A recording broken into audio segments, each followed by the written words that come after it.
Hello, everyone, and welcome back to Chapter 9, Dynamics of Interpersonal Relationships. Now we're going to be jumping into how relationships develop. Let's begin. So, we start with two characterizations of relational development and interaction. We start with Knapp's model of relational development in stages, as well as dialectical perspective on relational dynamics. So we start with Knapp's developmental model of relational stages. So there are coming together stages, relational maintenance stages, and coming apart stages. And we are constantly engaging with and moving from stages of relational development, sometimes skipping steps, but in general, relationships tend to form coming together stages, relational maintenance, and then coming apart stages. So let's dive right on in with coming together. We start with initiating. Initiating is where you are interested in making contact, demonstrating that you're a person worth talking to. This is very much the superficial stage where, tuck in the gut? No. That's where you end up, finding ways to interact with the person. How should I start? What should we talk about? Starting with the weather, things like that. So, this is a difficult stage for shy people and this is an opening stage for all relationships. So, this is the first interactions. Then, once we begin with that first interaction, then we jump into experimenting. This is where we search for common ground and small talk occurs. Learning about shared interests so that we can build some similarity or at least some knowledge of some similarity. Also allows for auditioning of, you know, how do you react in this certain situation? Um, and where we kind of present our best self. And it's a safe way to ease into relationships. It is experimenting. It's, figuring out what we like, what we dislike within the relationship. Then we jump into intensifying. Intensifying is where the personal relationship develops further. There's relational excitement and euphoria. This stage, however, does not last forever. A lot of times this is called the honeymoon stage of where we are constantly intensifying the relationship. But again, it doesn't last forever. Then we jump into the coming together / relational maintenance. This is where we merge into a social unit. So we identify as a couple. We identify as best friends or close friends. And when we identify as that social unit, social circles will merge, partners develop routines and rituals of how we interact, sense of obligation to the relationship grows. This is especially true in romantic relationships, but not exclusive to romantic relationships. Imagine if you were best friends with one of your friends, and then they didn't invite you to something that they were invited to. That might be a bit challenging to the relationship. And requests are straightforward and expectations of the relationship are heightened. That is an integrating stage, becoming one. Then we have bonding. The bonding stage is symbolic public gestures to show the world that the relationship exists. This could be a engagement or a marriage, a sharing of a residence, a written or verbal pledge. It could even be a relationship status. So, relationships don't have to be romantic to achieve bonding, but it is a very important turning point in the relationship. So, how do we engage in these large public gestures to show that our friendship relationship exists? Memes could, or we could, share public messages through social media, share that we are best friends to your group, and as in so doing, it is that bonding stage. And then within the relational maintenance stage, we also have or differentiating or coming apart. This is where we reestablish our individual identities of moving from our to I.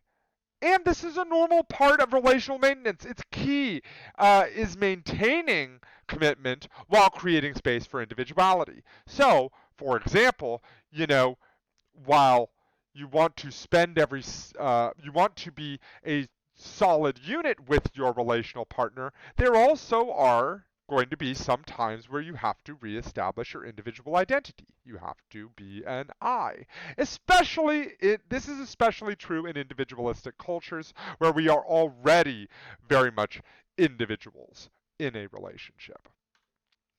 Then, so differentiating is well within the relational maintenance stage. That is something that is fine. And we will continue to move from differentiating to bonding to integrating to bonding back to differentiating. So that is usually where solid relationships will stay. But eventually, inevitably, there is some coming apart outside of relational maintenance. And this is when the relationship starts to diminish.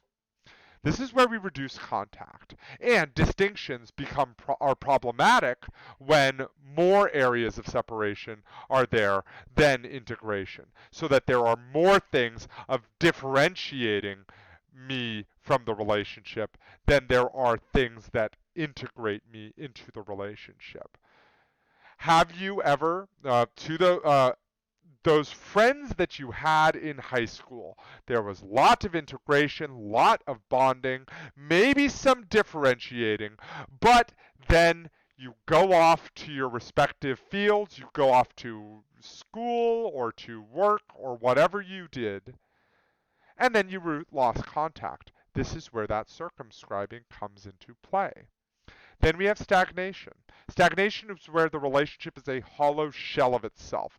Couples are unenthusiastic, have no sense of joy or novelty in the relationship. And then from there, we jump into coming apart further. This is where we begin to avoid. This is where it is no longer something that is just happening. Now it's where we are creating this distance, where we express detachment, avoiding the other person altogether or zoning out when we're having conversation. Avoiding involvement. This involves ignoring, no touching, or superficial politeness. Showing even antagonism. Behaving in a hostile way, treating the other person as lesser. Again, think too um,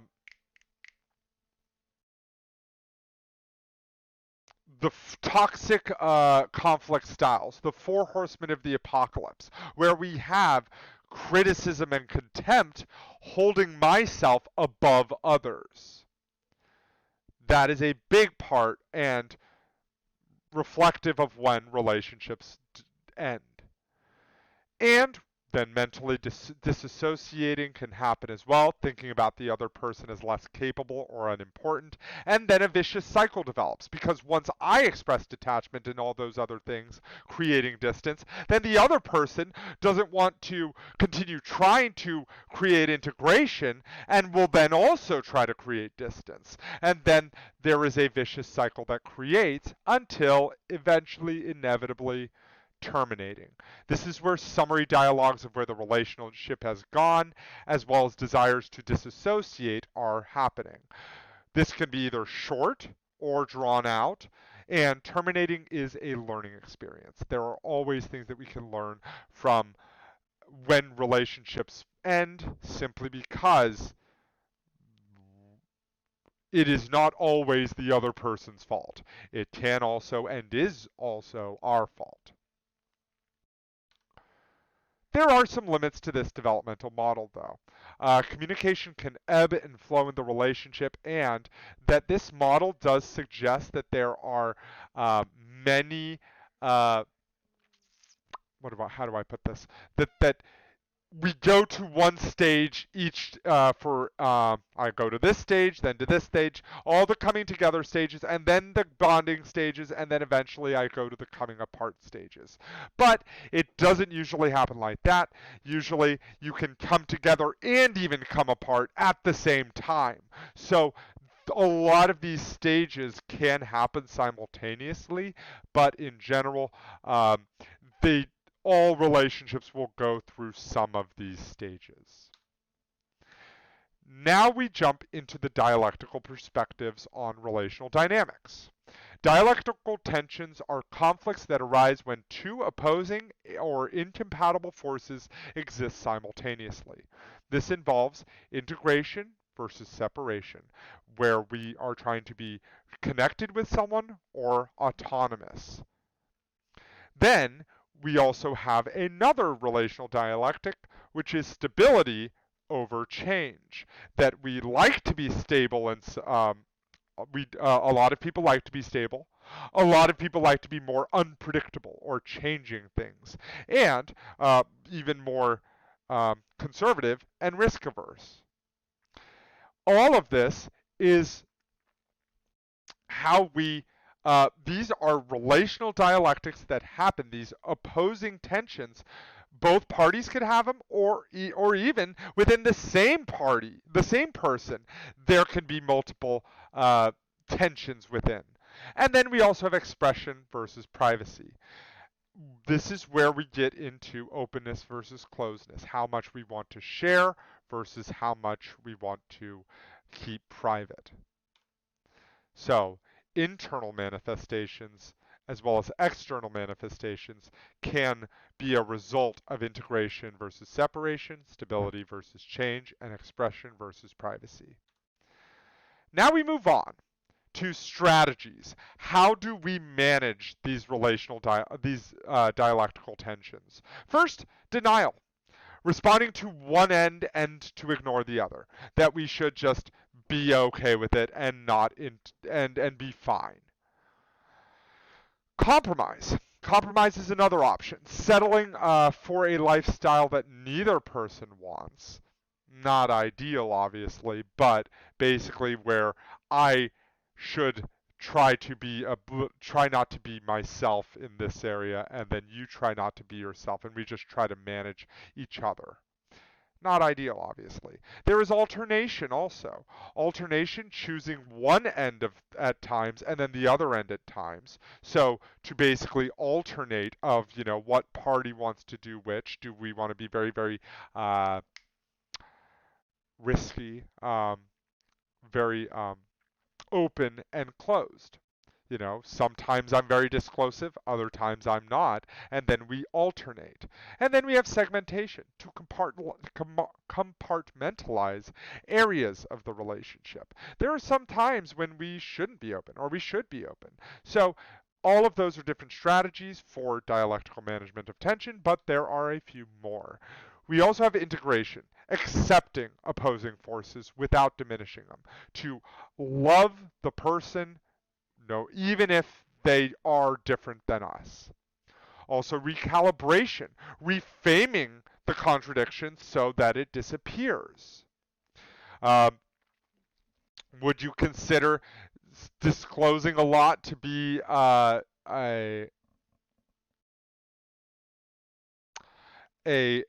something that you don't want? So sorry, maybe someone who is not disclosing a lot, that might be a little bit shocking to someone because, you're expecting something back, but you could possibly reframe that as, maybe they're just being, maybe they're just being polite, or maybe, they're just a little bit shy. And as a result, the reframing it so that it's a little bit different. And reaffirmation, accepting challenges of the tension without diminishing each other. So we now move into communicating about relationships. How do we do it? First, we can engage in the content and relational messages through meta communication. We also should maintain and support. Maintaining and supporting. We'll be talking also about maintaining and supporting relationships through relational maintenance and social support. And then lastly, we will be talking about how to repair damaged relationships, focusing on relational transgressions, strategies for relational repair, and then forgiving the transgressions. So let's dive right on into the content and relational messages. Metacommunication is incredibly important in this section. The content is the subject being discussed of what we have said. Information about how communicators feel about each other in the relationship is also something that we can do. That instead of just acting out your feelings, talking about them. And metacommunication is the messages that refer to other messages communication, um, or communication, in other words, communication about communication. So I didn't like it how you uh, called me lazy. I didn't like, or I liked how, you said that you love me a lot. That really made me happy. In so doing, you're talking about the actual communication that is happening. I felt like you weren't listening to me when um, you did something that I told you not to do.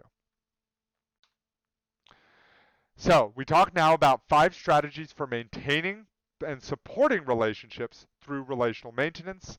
We have positivity. We should strive to be positive. Also, be open in the relationships to communicate, self disclose. By doing that, it allows for us to um, integrate better and to build respect and trust. We also should create assurances, set ground rules for the relationship. Also, sharing tasks. Um, if neither of us likes doing the trash, we should do it together. And then social networks. By engaging in social networks effectively, and by having shared social networking interaction, that can also be a way to maintain and support relationships. So, um, when maintaining and supporting relationships, social support is helping others during challenging times. How do we do this? We do it through empathy and caring. We can do it through informational support like recommendations, advice, and observations, or instrumental support, doing a task or a favor for someone else. So there's a lot of ways that we can show this support for others. But obviously, it depends on the actual situation because, for example, as we've talked about with listening, there are certain responses that are beneficial in certain times and detrimental in certain times. Emotional support is very reflective, so it might be one that we would start off with. Informational support is very directive, and that it might be taken poorly because it is so directive. And instrumental support, that I think could also be could be within the directive side as well. So there are ways to maintain and support the relationship. Those are ways to show this sort of social support. So when there are people going through challenging times, we have some tools or some ways to support them. And how do we repair damaging relationships? There are relational transgressions at points. And relational transgressions are when one partner violates the explicit or implicit terms of the relationship, setting the other one down or letting the other one down in some important way. An example of this is this picture that the implicit term of the relationship is that you shouldn't be checking out other ladies as you are with your lady.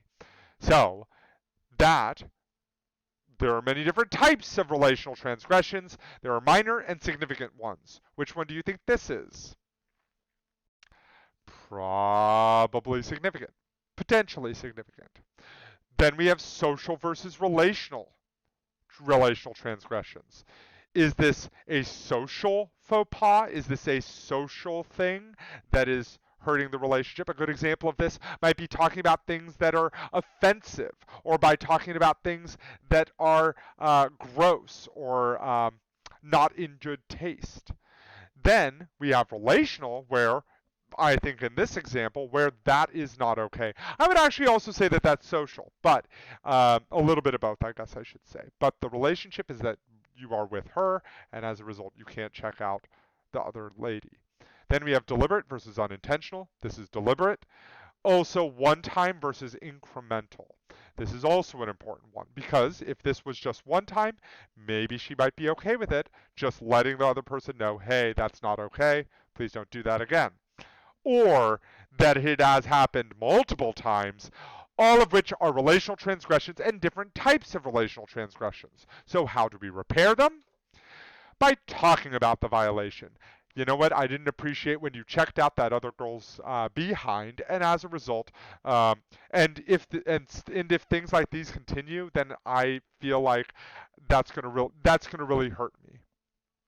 By saying something like that, that can help repair the relational transgression. Also, asking questions and listening non defensively to answers can be useful as well because it's a confirming communication behavior, showing that I want us to discuss it. I care what you have to say. Also, apologizing.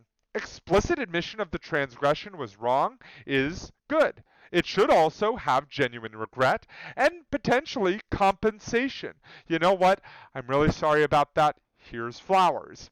Maybe that might be seen, depending on whether or not it is perceived as genuine, then that can either be effective or ineffective. Ineffective if it doesn't seem genuine. Nonverbal behavior must match the words as well. Saying something like, oh, I'm sorry, in a sarcastic way is obviously not going to help repair the relationship. And when all else fails, forgiveness. Forgiveness has personal and relational benefits. Forgiveness can be difficult, so recall times when we have needed the forgiveness of others as we are forgiving those around us. It is one thing to hold on to something and to hate that person forever. But it doesn't do us any good. It doesn't do them any good. It doesn't do anyone any good. So at some point, we have to be able to forgive people in those relational transgressions. And with that, that concludes this chapter. Have a lovely rest of your day, and I will see you next time.